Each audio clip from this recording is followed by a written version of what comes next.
BBC Urdu کے programme سیربین میں خوش آمدید. ہمارے لندن اسٹوڈیو سے میں ہوں عالیہ نازکی. آسٹریلیا کے شہر سڈنی میں اسلامی کلمے والا جھنڈا لہراتے شدت پسند نے متعدد افراد کو ایک کیفے میں یرغمال بنا رکھا ہے. بعض نے بھاگ کر جان بچائی.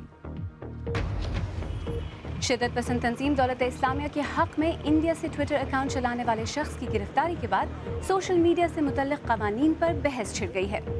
کوئی گارنٹی کبھی نہیں ہو سکتی کہ کوئی آدمی اس قسم کی سوچ سے جڑے گا نہیں. اسی لیے ایجنسیز کو بہت نگرانی رکھنی پڑے گی. اور برطانوی راج کے خلاف مزاحمت کی ایک علامت بھگت سنگھ کے پاکستان میں موجود آبائی مکان اور اسکول کو مرمت کر کے بحال کیا جا رہا ہے. آسٹریلیا کے شہر سڈنی کے مصروف کاروباری علاقے کے اس کیفے کے گرد پولیس کا گھیرا برقرار ہے جہاں اسلامی کلمے والا جھنڈا لہراتے کم از کم ایک مسلح شخص نے کئی افراد کو یرغمال بنا رکھا ہے. کیفے کی عمارت سے 5 افراد فرار ہو کر نکلنے میں کامیاب ہوئے ہیں. آسٹریلیا میں اب رات ہو گئی ہے اور کیفے کی بتیاں بھی بند کر دی گئی ہیں. ملک بھر میں مسلمان گروپوں کا کہنا ہے کہ وہ اس واقعے سے خوفزدہ ہیں. تفصیل کے ساتھ راجہ ذوالفقار علی. محاصرے کے کچھ گھنٹوں بعد کیفے کے اندر سے خوفزدہ عملہ جان کی بازی لگا کر بھاگتے ہوئے دکھائی دیا. اب تک یہ واضح نہیں ہوا کہ یہ لوگ فرار ہوئے یا انہیں باہر جانے دیا گیا. تاہم اب تک 5 افراد بچ کر باہر آ سکے ہیں. ایسا لگ رہا ہے کہ جو لوگ کیفے میں یرغمال ہیں انہیں کھڑکیوں کے ساتھ کھڑے ہونے پر مجبور کیا گیا ہے. کچھ لوگوں نے ایسے جھنڈے اٹھائے ہوئے ہیں جو شدت پسند گروہ دولت اسلامیہ اور القاعدہ کے جھنڈوں سے ملتے جلتے ہیں.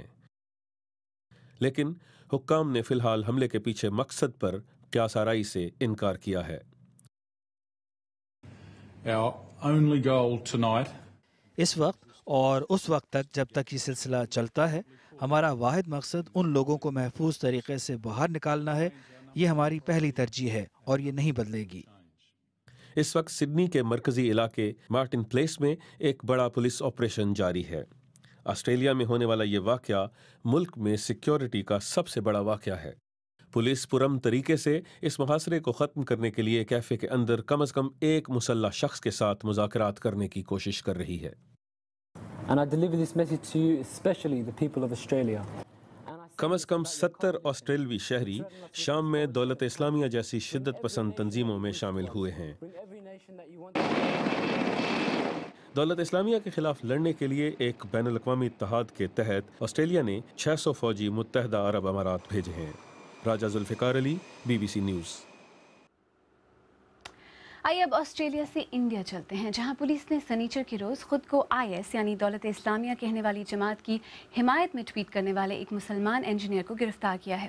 24 سالہ مہدی مسرور بسواس نے اپنے ٹویٹر اکاؤنٹ سے مبینہ طور پر 1.25 لاکھ سے زیادہ پیغامات شائع کیے. بنگلور پولیس کا کہنا ہے کہ ابتدائی تفتیش کے مطابق مہدی مسرور بسواس براہ راست دہشت گردی میں ملوث نہیں لگتے، لیکن انڈیا کے سیکیورٹی حلقوں میں سوشل میڈیا کے ذریعے نوجوانوں کو شدت پسندی کی طرف مائل کرنے کے واقعات پر تشویش بڑھ رہی ہے. دلی سے شکیل اختر کی رپورٹ. مہدی مسرور بسواس کی گرفتاری برطانیہ کے ایک ٹی وی چینل کے اس انکشاف کے بعد عمل میں آئی کہ وہ دولت اسلامیہ کی حمایت میں خفیہ نام سے ایک مقبول ٹویٹر اکاؤنٹ چلا رہے ہیں. بھارت کی حکومت کو اس واقعے پر خاصی تشویش ہے. حکومت نے پارلیمنٹ میں ایک بیان میں کہا کہ پولیس دولت اسلامیہ کے کسی ممکنہ رابطے کی گہرائی سے تفتیش کر رہی ہے. مہدی بسواس سے کی گئی پوچھ تاچھ سے یہ پتا چلا ہے کہ اس کی گتیویدیاں ISIS سمرتھک سامگری کو اپنے ٹویٹر اکاؤنٹ اور سوشل میڈیا سائٹوں پر پوسٹ تتھا ری پوسٹ کرنے تک سیمت تھیں. اس نے ISIS کے لیے لوگوں کی بھرتی کرنے سے انکار کیا ہے. پورے پرکرن کی آگے جانچ جاری ہے. مہدی مسرور کی گرفتاری ممبئی میں ایک اور مسلم نوجوان اریب مجید کی گرفتاری کے بعد عمل میں آئی. مجید مبینہ طور پر دولت اسلامیہ کی طرف سے عراق اور سیریا میں لڑائی میں حصہ لینے کے بعد لوٹے ہیں. تجزیہ کاروں کا کہنا ہے کہ یہ ایک بالکل نیا سلسلہ ہے. خود ہی اس سے موومنٹ سے جڑنے والے جو لوگ ہیں انٹرنیٹ پہ دیکھا ہے اور اس سے موٹیویٹ ہو کے انہوں نے جا کے یا تو کوئی حرکت یہاں کرنے کی کوشش کی یا جا کے ISIS سے ملنے کی کوشش کی. یہ ایک بالکل نیا پہلو ہے. سیکیورٹی کے ماہرین کا خیال ہے کہ بین الاقوامی دہشت گردی سے بھارتی مسلمانوں کا ابھی تک بظاہر کوئی خاص تعلق نہیں رہا ہے، لیکن انٹرنیٹ اور سوشل میڈیا سے حالات بدل رہے ہیں۔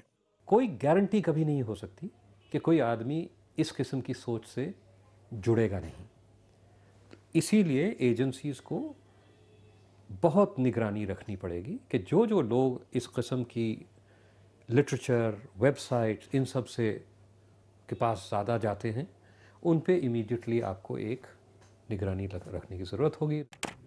بھارت میں خفیہ ایجنسیوں کو مشتبہ افراد کے انٹرنیٹ اور پیغامات کے دوسرے ذرائع پر نظر رکھنے کا اختیار حاصل ہے، لیکن دہشت گردی کے خطرات کے پیش نظر اب حکومت سوشل میڈیا اور انٹرنیٹ پر نظر رکھنے کے لیے نئے سائبر قوانین بنانے پر غور کر رہی ہے۔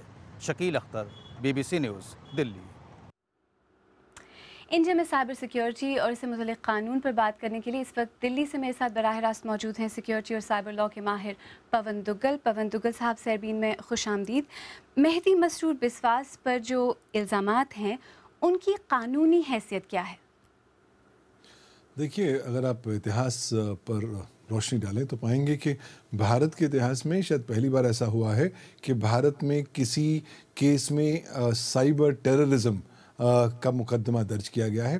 ہمارے ہاں جو ورتمان قانون ہے اس میں ہم نے سنشودھن کیا تھا سن 2008 میں، تھوڑے بہت امینڈمنٹس کیے، اور پہلی بار ایک نیا اوفینس کو ہم نے ڈیفائن کیا ہے۔ اب یہ جو اوفینس ہے بہت براڈ ہے اور اس کو کافی سیریس مانا جاتا ہے، کیونکہ اس میں لائف امپریزنمنٹ کا پراودھان ہے، پروویژن ہے، اور فائن کا بھی پروویژن ہے۔ تو ابھی انووک تو ہو گیا اس پرٹیکولر کیس میں، ساتھ ہی ساتھ اور سیکشنز جو قانون کے ہیں وہ بھی لگائے گئے ہیں، لیکن بنیادی طور پر کچھ سوالات کھڑے ہو رہے ہیں۔ پہلی بات کہ کیا ورتمان جو قانون ہے سفیشینٹ ہے؟ دوسری بات کیا ہم الیکٹرانک آپ کو کیا لگتا ہے کہ اس وقت جو قانون ہے، جو لیگل فریم ورک ہے انٹرنیٹ سیکیورٹی کے حوالے سے انڈیا میں، وہ کافی ہے؟ مجھے لگتا ہے کہ کافی اور منزلیں طے کرنے کی ضرورت ہے، کیونکہ جو ورتمان قانون ہے وہ 2008 میں ہی امینڈ ہوا تھا۔ اب پچھلے 6 سالوں میں اتنی زبردست تکنیکی ڈیولپمنٹ ہو رکھی ہے کہ اگر آپ اپنے قانون کو ٹیکنالوجی کے ساتھ ساتھ آپ اسے ٹاپیکل نہیں بناتے جائیں گے تو قانون پچھڑتا جائے گا۔ تو ہم نے سائبر سیکیورٹی کی ڈیفینیشن تو دی ہے قانون میں، لیکن یہ ڈیفینیشن سن 2008 کی ہے، لیکن آج کل نئے طریقوں سے سائبر ٹیرر اور ٹیرر کا جو میسج ہے انٹرنیٹ کے تھرو پھیلایا جا رہا ہے، اور اس لیے ضرورت ہے کہ قانون میں ہم امینڈمنٹس لا کے اسے آج کی پرسپیکٹیو کے ساتھ ٹاپیکل بنائیں۔ اچھا دگل صاحب، اس موجودہ فریم ورک کے اندر رہتے ہوئے اس طرح کے جو ایکسٹریمسٹ اکاؤنٹس ہیں، جو شدت پسند اکاؤنٹس ہیں، ان کا آپریٹ کرنا کتنا آسان ہے؟ دیکھیے، آج کی تاریخ میں انٹرنیٹ آپ کو یہ تمام ساری سہولیتیں دیتا ہے کہ آپ اس طرح کے شدت مند اکاؤنٹس کو جس کسی طریقے سے آپ آپریٹ کرنا چاہیں کر سکیں۔ پراکسی سرورز کا استعمال کرنا چاہیں وہ کر سکتے ہیں، اور اب تو جب سے یہ ڈارک ویب آیا ہے، جہاں پر سائبر کرائم زندگی جینے کا ایک طریقہ ہے، سلیقہ ہے، وہ جب آ گیا ہے تو اب تو بہت ہی آسان ہو گیا ہے۔ اور جتنے یہ سوشل نیٹ ورکس ہیں انہی کے ہم تو کیول ٹاپ سرفیس کو ہم ڈھونڈ رہے ہیں، نیچے جائیں گے تو پائیں گے کہ اتنے سارے ٹیرر نیٹ ورکس ساتھ ایک دوسرے کے ساتھ جڑے ہوئے ہیں کہ اگر دیشوں نے ابھی اٹھ کر اس کی ٹینشن نہیں لی اور ترنت کارروائی نہیں شروع کری تو ہو سکتا ہے بہت دیر ہو جائے، کیونکہ ہر دیش کی جو سوورن انٹرسٹ ہیں وہ اس طرح کی جو سائبر ٹیرر ایکٹیویٹیز ہیں وہ پریجوڈیشلی انڈرمائن کر سکتی ہیں۔ دلی سے پون دگل صاحب، ہم سے بات کرنے کا بہت بہت شکریہ۔ شکریہ۔ آئیے اب دیکھتے ہیں کہ اس بارے میں ہمارے سوشل میڈیا صفحات پر کیا کہا جا رہا ہے۔ غلام مصطفیٰ حیدرآباد سندھ سے لکھتے ہیں، انٹرنیٹ کی کرائم کنٹرول اتھارٹی کو ہر ممکن قدم لینا چاہیے تاکہ اس کا غلط استعمال نہ ہو۔ ساجد علی چودھری لکھتے ہیں، ایک پیغام پھیلانے میں کیا غلط ہے، کہاں گئی اظہار رائے کی آزادی۔ اور ہانی خانم مغربی بنگال سے لکھتی ہیں، 1 منٹ سے کم وقت میں ہزاروں کو پیغام پہنچانا، یہ ٹیکنالوجی کا کمال ہے جس کا فائدہ جرائم پیشہ افراد اٹھاتے ہیں۔ آئیے اب دیگر خبروں پر ایک مختصر نظر ڈالتے ہیں۔ ترکی میں میڈیا کے نمائندوں کی بڑے پیمانے پر گرفتاری کے خلاف یورپی یونین کے سرکردہ رہنماؤں نے سخت تنقید کی ہے۔ یورپی یونین کی خارجہ امور اور یورپی یونین کو توسیع دینے کے سلسلے میں مذاکراتی کمشنر نے کہا ہے کہ یہ گرفتاریاں یورپی اقدار کے منافی ہیں۔ برازیل میں سینکڑوں پولیس افسران اور ان کے رشتہ داروں نے ریو ڈی جنیرو میں ہونے والے ایک احتجاج میں مطالبہ کیا ہے کہ پولیس کے خلاف جرائم کی سزاؤں کو مزید سخت کیا جائے۔ صرف اس سال ریو میں 80 پولیس افسر ہلاک کیے جا چکے ہیں۔ میکسیکو میں پولیس اور 43 لاپتہ طلباء کے حامیوں کے درمیان جھڑپیں ہوئی ہیں۔ مظاہرین 2 ماہ سے لاپتہ طلباء کی حمایت میں چیلپاچینگو کے شہر میں ایک کنسرٹ منعقد کر رہے تھے۔ پولیس کا کہنا ہے کہ کئی افسران زخمی ہوئے ہیں، جن میں سے کچھ کو ایک گاڑی ٹکر مار کر گرا دیا۔ آپ بی بی سی اردو کا پروگرام سیربین دیکھ رہے ہیں۔ پروگرام میں آگے چل کر دیکھیے گا انقلابی ہیرو بھگت سنگھ کے آبائی گاؤں میں ان کے اسکول اور مکان کو کیسے بحال کیا جا رہا ہے۔ اور اگر کامک ہیرو اسپائڈر مین امریکہ سے نکل کر مصر پہنچے تو کن مسائل سے گزریں گے؟ یہ سب ایک مختصر وقفے کے بعد ہمارے ساتھ رہیے گا۔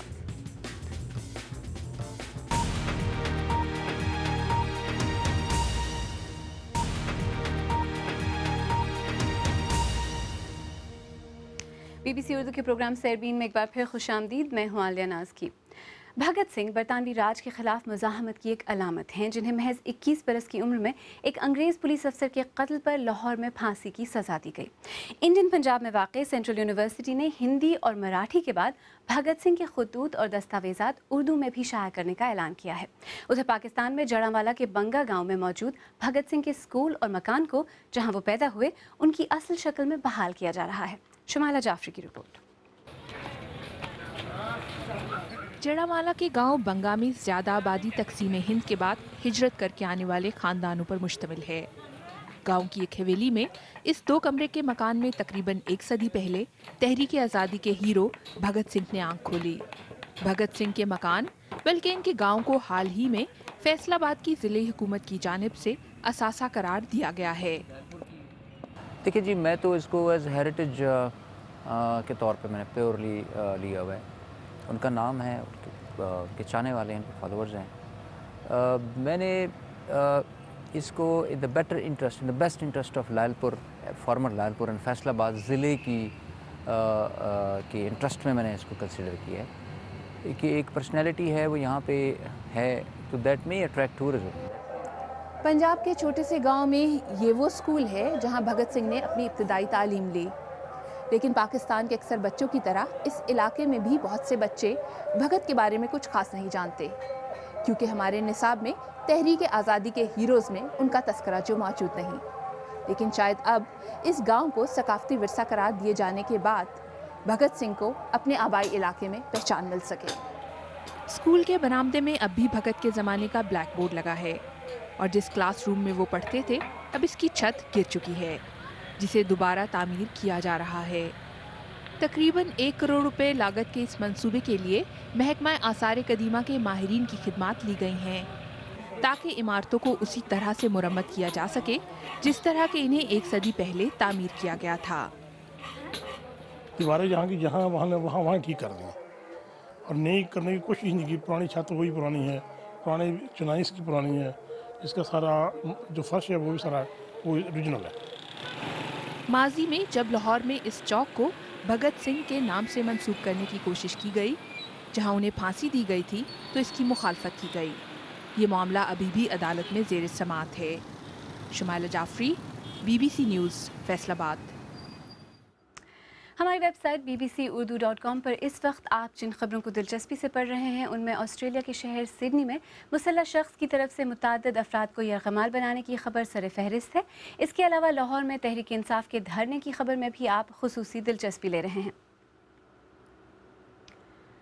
اسپائڈر مین کے بارے میں تو آپ جانتے ہی ہوں گے، وہ ہمیشہ معاشرے کے برے کرداروں سے لڑتے ہوئے نیو یارک کی بلند و بالا عمارتوں سے گلیوں میں چھلانگے لگاتے ہوئے تو نظر آتا ہے، لیکن کبھی آپ نے سوچا ہے کہ اسپائڈر مین اگر مصر پہنچ جائے تو وہ کیسا نظر آئے گا؟ ایک نوجوان مصری فوٹوگرافر نے یہی جاننے کے لیے اسپائڈر مین کے لباس میں قاہرہ میں کچھ تصاویر بنوائیں اور انہیں سماجی رابطوں کی ویب سائٹس کے ذریعے لوگوں سے شیئر کیا، جسے لوگوں نے بہت پسند کیا۔ بی بی سی ٹرینڈنگ کی مائی نارمن کی رپورٹ پیش کر رہی ہیں ایمن خواجہ۔ نیکی اور بدی کی جنگ میں فتح ہمیشہ اسپائڈر مین کی ہی ہوتی ہے، لیکن ایسا صرف نیو یارک میں ہوتا ہے۔ اسپائڈر مین مصر میں حالات سے کیسے نمٹ پائے گا؟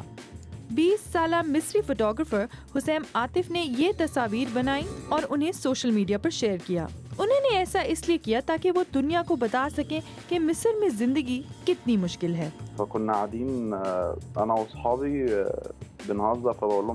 ایک بار میں نے اپنے دوستوں سے مذاق میں کہا کہ اگر اسپائڈر مین مصر آ جائے تو یہاں کیا کرے گا؟